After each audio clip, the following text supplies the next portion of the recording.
अगर आप government employ हैं तो ये आपके लिए अहम खबर है क्योंकि अब आप पेंशन के लिए यूपीएस यानी यूनिफाइड पेंशन स्कीम को ऑफिशियली चुन सकते हैं। रिसेंटली सरकार ने नेशनल पेंशन स्कीम यानी एनपीएस के अंदर इसे ऑप्शन के तौर पर नोटिफाई कर दिया है। यूनिफाइड पेंशन स्कीम को एनपीएस के विकल्प के तौर पर पेश किया गया है ताकि एम्प्लॉयज को एश्योर्ड पेंशन की सुरक्षा मिल सके।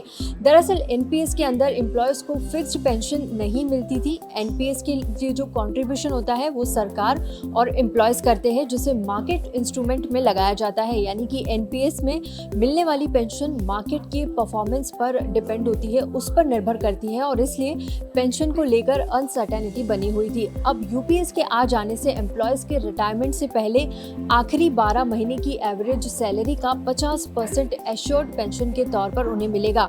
लेकिन उन एम्प्लॉयज को जो इन 3 स्पेसिफिक क्राइटेरिया को क्वालिफाई करना पड़ेगा।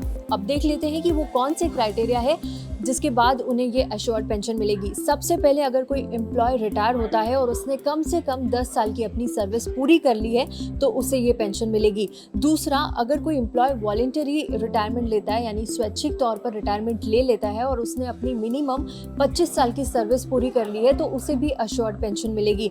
और तीसरा, अगर कोई एम्प्लॉय अपनी इंटेग्रिटी या परफॉर्मेंस के कारण प्री मैच्योरली यानी कि पहले जल्दी रिटायरमेंट ले लेता है तो उसे भी एश्योर्ड पेंशन मिलेगी।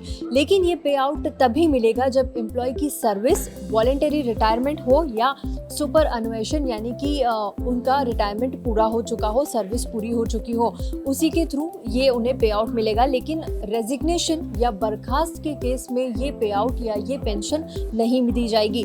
कुल मिलाकर रिटायरमेंट और फ्यूचर इनकम अब थोड़ी स्टेबल और सेफ रहेगी गवर्नमेंट एम्प्लॉयज के लिए। तो अब आप बताइए, क्या आप यूपीएस को ऑप्शन के तौर पर चुनेंगे या फिर एनपीएस सिस्टम आपको ज्यादा बेहतर विकल्प लगता है?